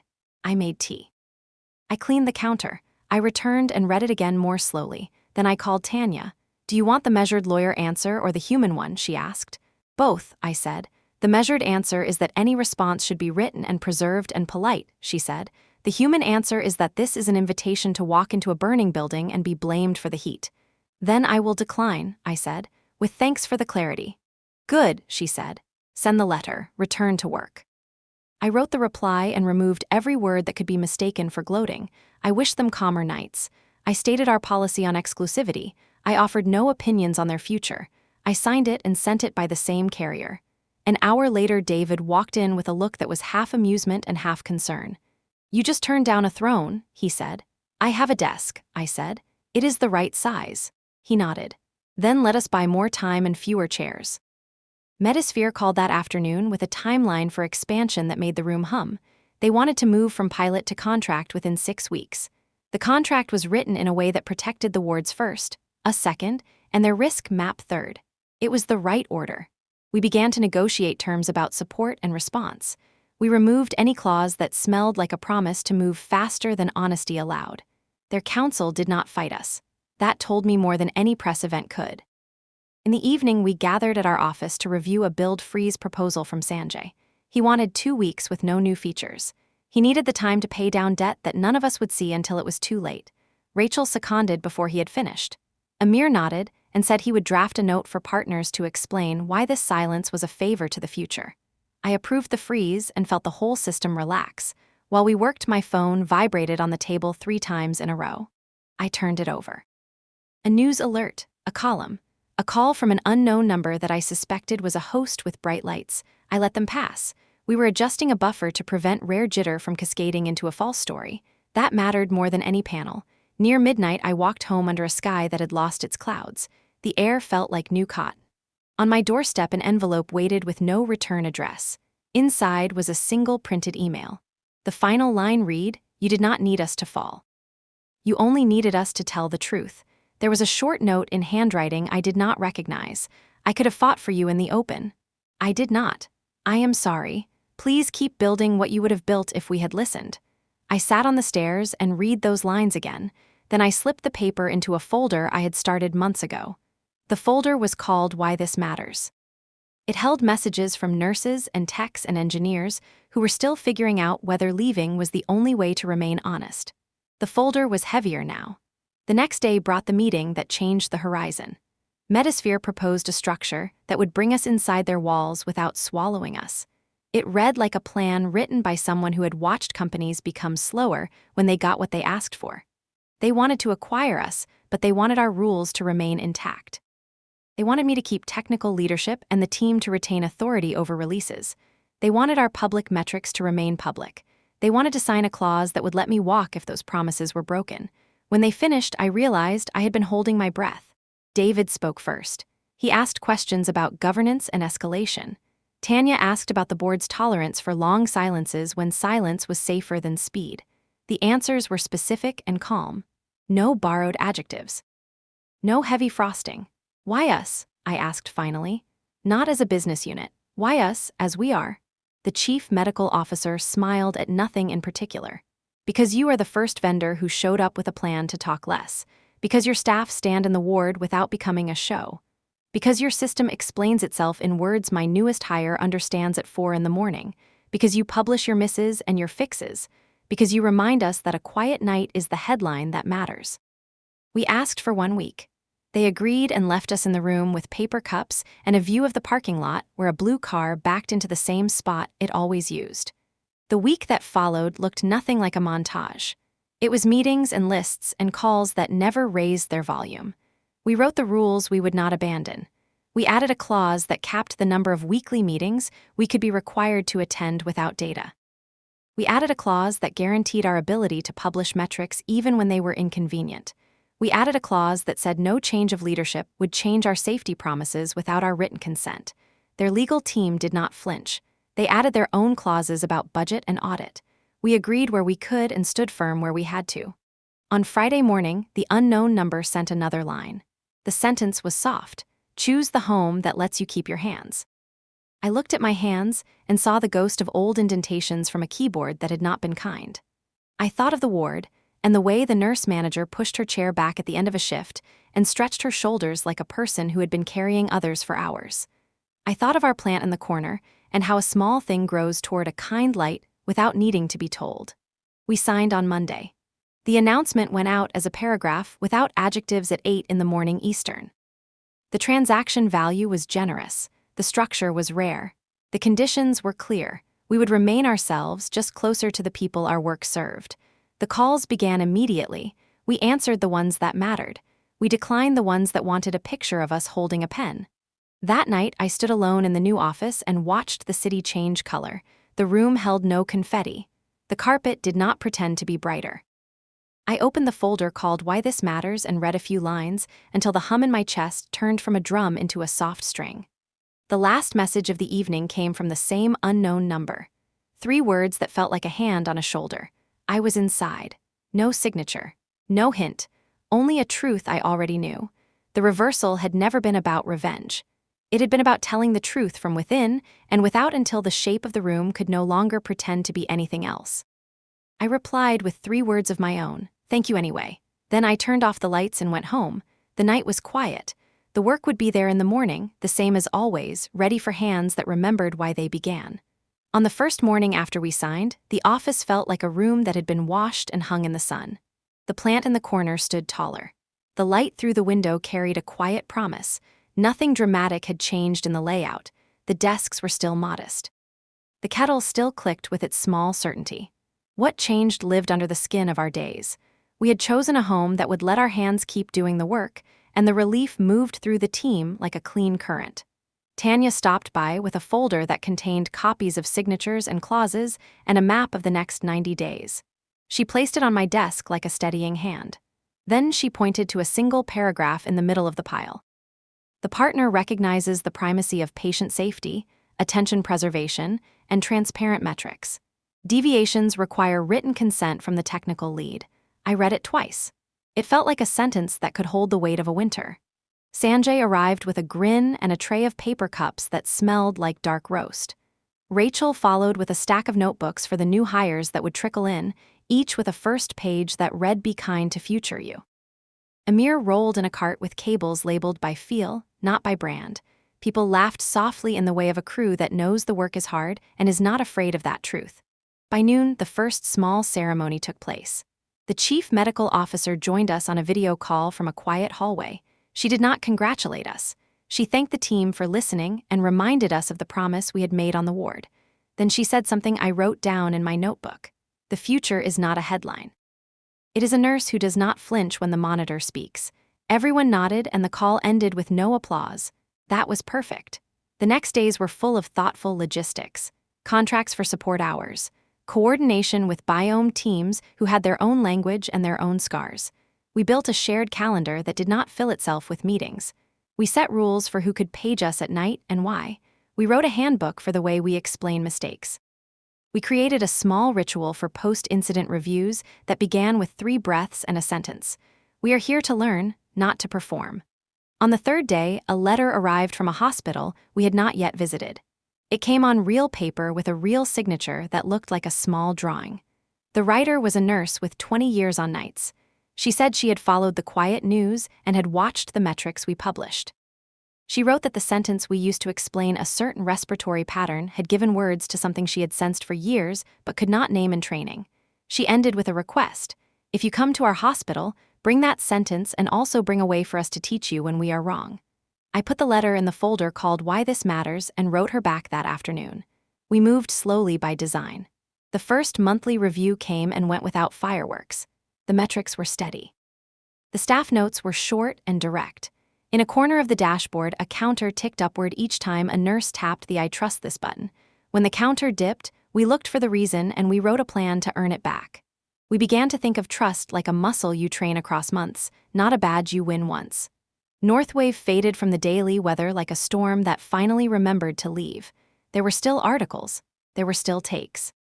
Some tried to make me the center of a story that had always been about a room and the quiet way a room changes when a machine learns to speak like a colleague. I declined most interviews. If I spoke, I said the same thing. We reduced noise. We learned to be humble in code. The rest is not for a headline. One evening I walked past the old building. I did not go in. I stood across the street and watched the lobby lights. For a moment I saw my reflection in the glass as if we were still inside each other's story. Then a bus passed and the reflection dissolved. I kept walking and did not look back. Back at the office, we held a small gathering for the team and the new colleagues from the partner side who had become part of our daily rhythm. No banners, no staged photos, just food on a table and the sound of people telling small stories about nights that ended better than they might have. Tanya clinked a spoon against a glass and said 3 sentences about the difference between winning and becoming the kind of company that makes winning look like an accident. David raised a cup and thanked everyone for spending the money on time and not on toys. We laughed. Then we returned to the work because the work does not pause just because a calendar says we should celebrate. A month later, we pushed a version of Nerva that we had been nursing quietly. It did not add a shiny feature. It changed the way the engine stored uncertainty. Instead of turning doubt into silence, it turned doubt into a visible note that asked for a quick look with a specific action. The first ward that received it showed a curious curve: fewer panic alerts, more quiet check suggestions, and a steady climb in the trust counter. The change felt like a small door opening to a hallway we had wanted to see since the beginning. The unknown number returned after a long absence. The message contained 3 words that were familiar now, still inside here.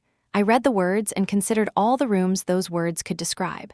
The message did not ask for thanks. It did not ask for absolution. It reported a weather pattern from a climate I no longer needed to stand in. I wrote back with 3 words of my own: keep choosing truth. I began to keep office hours once a week for engineers who wanted to talk without slides. They came from places I knew by smell. They brought stories that sounded like echoes. They asked how I knew it was time to leave. I told them the answer I had written to my earlier self: you will not be saved by a meeting. You will be saved by the work and by the people who choose to do it with you and by the door you decide to walk through before anyone holds it open. Some left with their shoulders taller. Some left with their faces quiet and the road still hidden. I told all of them that there are many right ways to stay honest. During one of those hours, a young engineer asked me what leadership means if you do not like rooms with microphones. I said leadership is the shape of the path behind you. If people who care find that path walkable, you are leading. If the path is just your footprints on a show floor, you are performing. He nodded and wrote it down as if it were a line of code that might compile later. We shipped a guide for writing explanations. We called it language for tired rooms. It began with rules that read like kindnesses. Keep sentences short. Put the why before the what next. Offer the smallest action first. Name the machine only when it is accountable. Never write a sentence that makes a human feel less for being wrong. The guide spread across our partner network quietly. A doctor sent a note that said the guide had changed the way she wrote notes to her residents. I put her note in the folder. The second quarter came, and with it the first contract outside the initial network. A regional system with 8 hospitals signed on for a slow rollout that honored the learning curve. We insisted on keeping the public metrics public. They agreed. We insisted on an escape clause if leadership changed and tried to bend our rules for speed. They agreed. Their chief information officer called me to say that he had never seen a vendor ask for fewer opportunities to present in order to stay focused on deployment. I told him we believed in showing up where the device is and that conference rooms could wait. We hired 2 more people. One had left a company that had taught him to speak in slides. He was relearning how to write sentences in code. The other had been a teacher and still carried the strength of patience in her posture. She built the best training sessions we had ever tried.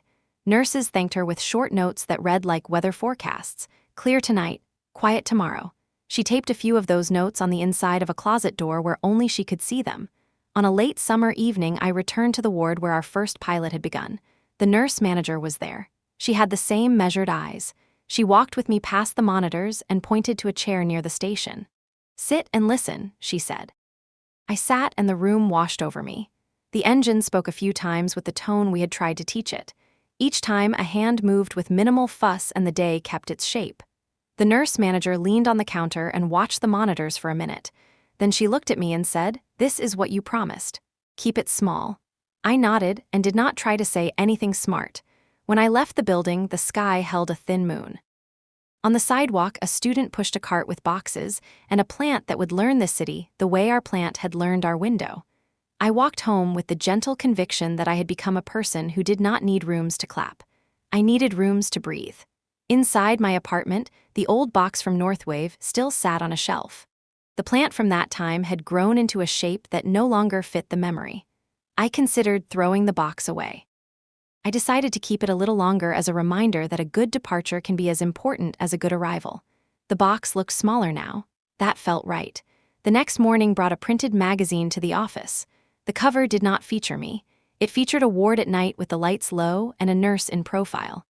Inside, a 3-page article described a set of practices that had reduced alarm fatigue across a network. Our system was a paragraph, not the subject. I sat with the magazine for a long minute. Then I placed it in the common area where anyone could read it while waiting for the kettle. In the afternoon, the team gathered around a whiteboard for the next chapter. Nerva 4 was just a name on a line. We debated not features but character. What kind of presence should the engine be when a new person meets it for the first time? What does respect look like in a sentence when the room is tense? When do we say nothing even if we are right? We wrote rules that sounded like vows. We crossed out a few that smelled like ambition pretending to be care. We left the board with space on purpose. The best rules invite new ones when a ward teaches you something you did not see coming. That night, I received a message from a woman whose name I did not know. She said she had been told to stay in her lane more times than she could count. She said she had watched the quiet story of our work and had decided to walk through a door that no one was holding. She did not ask for advice. She did not ask for a job. She said only this: "Thank you for building a place where I can point when people say the quiet way never wins." I added her message to the folder and felt the folder pull on the desk like a small gravity. In the weeks that followed, we began to send small teams to observe in person more often, 2 people at a time, no fanfare. They sat and took notes and retrieved tiny truths that no log could carry. A nurse who used a thumb to silence a monitor because both hands were holding a person up. A doctor who spoke aloud to the room when she thought through a decision, and how the machine needed to learn not to speak over that moment. These observations became code comments and interface changes and policies for when to be present and when to move back a step.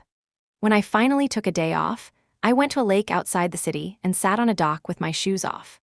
The water carried the sound of oars and children and the old summer laughter that does not need explanation. I left my phone in the car. I closed my eyes and listened to the kind of quiet that has no units. For the first time in years, I did not hear the hum of a server in the back of my head. I walked into the water and stood there until my body forgot urgency. When I came back to the dock, I found a wet ring where I had set my cup. I drew a circle with my finger and watched it fade. That evening, I wrote a single sentence in my notebook. Legacy is the work that keeps speaking when you are in another room. I underlined it once. Then I slept like a person who had kept a promise and was ready to keep it again tomorrow. Autumn arrived with its sober gold. The wards grew busier as the weather changed. Our calendar filled with quiet visits, not with events. The language guide received revisions from nurses who had used it in rooms that test every sentence. We added a section on apology. We added a section on how to write for a hand that is cold and a mind that is sharp. We added 2 examples where the machine was wrong and how we told the room in a sentence that did not perform regret, but offered a fix. The guide grew into a book that fit in a pocket and in a mind at the same time. The integration with the partner matured into something that felt like family without the assumptions.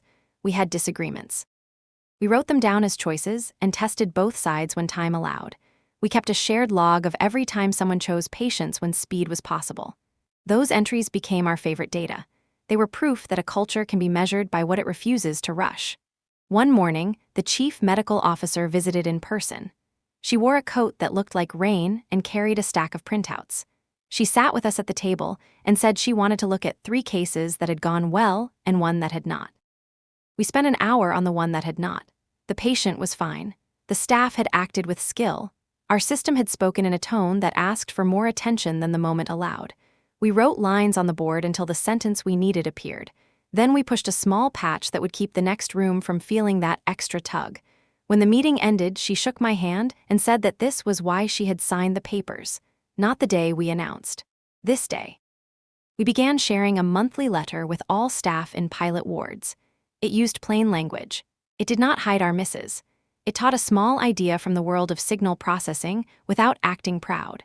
The letters found their way to break rooms and pockets and inboxes where people never read memos, but read this because it sounded like a person. A doctor wrote to say that his residents had started to quote our sentences to each other and that he had stolen one for his own notes. We considered that theft a compliment and wrote a better sentence to replace it. A journalist asked again for a profile. She had been patient. She wanted to write about persistence without turning it into a fable. I said yes with conditions. She would spend a night in a ward and write about what the room taught her, not about my face. She agreed. The article that appeared weeks later read like a letter to anyone who had ever stayed after a shift to fix something quietly. The photos showed hands and screens and the calm mess of a nurse station at 3 a.m. My name appeared once. The focus belonged to the room. I clipped the article and put it in the folder. Letters continued to arrive. Some came from places we could not reach yet. Small clinics that wanted a machine that spoke softly and told the truth. We wrote back with respect and did not promise what we could not deliver. We started a small project to make parts of our language layer available as open guidance. We published a sample set of phrases and rules for any team building their own system. People said we were giving away our advantage. We said there is enough runway for any work that protects attention. The world does not need one company to be special. It needs many rooms to be quieter. On a Wednesday evening, I walked into a classroom at a local university to give a guest talk. The students looked tired and alert the way young makers do when they have chosen to care. I spoke about code you can trust when no one is looking. I spoke about paperwork that is an act of love. I spoke about leaving a place without burning it down. During questions, a student asked what I would say to a younger version of myself while she was standing outside the glass door of that first meeting. I told her I would say 2 things. You are not invisible, even if they cannot see you yet. And build the thing anyway. The room was quiet, not reverent, just awake. As winter approached, the unknown number sent a last message. It said only this: I left. I stared at the words and felt a blend of relief and unasked questions. I did not request details. I replied with 2 sentences. You did what you needed to do. Keep your spine. Then I archived the thread and brought my attention back to a log that needed reading. A small moment changed something in me that month. I was visiting a ward where the staff knew our system and treated it like a colleague that does not gossip. A patient's daughter sat in a chair by the window with a book half open. An alert appeared with the tone we had chosen for a suggestion that is not urgent but not ignorable. The nurse read it, adjusted a line, and the room settled. The daughter looked up at the screen and then at the nurse. She said thank you. The nurse shrugged and said it is the easy kind of help. I stood a little behind them and let the sentence reach me like a note passed across a classroom. Easy kind of help. I wrote it in my notebook when I got back to the office and underlined it 3 times. We began planning a small conference that was not a conference. No stage, no sponsors, no panels. We called it nights. We invited nurses and techs and engineers and asked each to bring 1 short story about a moment when a room changed because a machine learned to be useful. The stories were read aloud in a circle. Some were funny. Some were heavy, all were specific. We ate soup out of paper bowls and planned nothing ambitious. People lingered. The next day our inbox filled with quiet thank you notes. We decided to make it a yearly ritual and never let it grow beyond one room. On the anniversary of the first demo, I opened the old folder where I had kept the earliest drawings. The lines looked naive and brave at the same time. The first sentences for alerts were clumsy. The first architecture sketch had arrows that would later turn back on themselves and find a shorter path. I felt no embarrassment. I felt only a tenderness for the person who had drawn them and kept going. That evening, the team gathered for a modest dinner. We sat at a long table in a place with honest wood and music that did not talk too much. I said a few words about how a year can teach you to recognize your own voice. Sanjay spoke about paying down debt in code and in decision-making. Rachel spoke a sentence that made us all smile. We learned to write like the floor is cold. Amir told a story about a device that refused to handshake until he figured out that the cable wanted to be treated like a violin string. We laughed and ate and went home early. The next day was a work day, and we wanted to arrive with clear heads. Sometimes in the quiet hours, I think about what the story would look like if someone tried to turn it into a neat arc. The meeting, the leaving, the rise. The reversal, the acquisition, it would read clean and wrong. The truth is messier and kinder. The truth is a long line of small choices made by tired people who still want to care. The truth is a folder of letters and a plant that kept growing through all of it. On a snow morning, I received an email that I knew I would print before I finished reading it. The subject line said simply my first night. It was from a new nurse who had worked her first shift with our system at her shoulder. She wrote about fear and about the moment fear turned into attention. She wrote about an alert that she could understand without asking for help and about a small action that kept something from turning. She ended with a confession. I went home and I did not replay the night until the sun rose. I slept. I cried when I woke. Thank you for helping me keep a part of myself. I printed the email, placed it in the folder, and closed my eyes. When people ask me now what legacy means, I tell them a simple story. I say there was a night when I watched a nurse tap a sentence on a screen and then place a hand on a shoulder, and the room moved like a tide that had chosen to be gentle. I say our work did not save the world. It saved a minute, then another, then 100. And in those minutes people found breath and humor and the strength to keep caring. That is enough for me. The last scene I will write about does not have a contract or a camera. It happens on a gray afternoon when I visit a small rural clinic that has less gear and more grit than most. The tech there is young, but walks like someone who has carried a lot. He shows me a cart he built from 2 broken stands and a length of rope. He shows me a monitor we helped keep in the line, even though its brand had been forgotten. He shows me where he taped our language guide to the inside cover of a binder. He says this is the part that keeps me honest when I am tired. We stand together in a room that smells like cleaner and winter coats, and I feel the shape of what we have made. Not an empire, a practice. On the way back to the city, I watch the fields and the sky and the lines of trees that mark old fences. I think about the day in Conference Room B and how it taught me to stop asking a room to see me. I think about the circle of people who stepped in when the door opened and the way a handful of names turned into a chorus. I think about how the word legacy can sound like a stone and how I prefer it to feel like water moving around a rock and wearing it into something softer. When I reach the office, the team is already leaning over a small problem that needs a careful fix. They wave without looking up. I take off my coat and join them. The screen shows a line of code that is trying to be kind and failing. We change a word. We adjust a threshold. We run the test again. The system speaks with a tone that belongs in the room. The fix holds. I step away to the window and look at the harbor. The water is gray and bright at the same time. A gull cuts a quiet line across the surface. I rest my forehead against the glass and say a sentence to the person I was when all this began. We did not become what we left. We built the thing anyway. The kettle clicks, the room breathes, the work continues. The future is not a headline. It is a night that ends the way it should.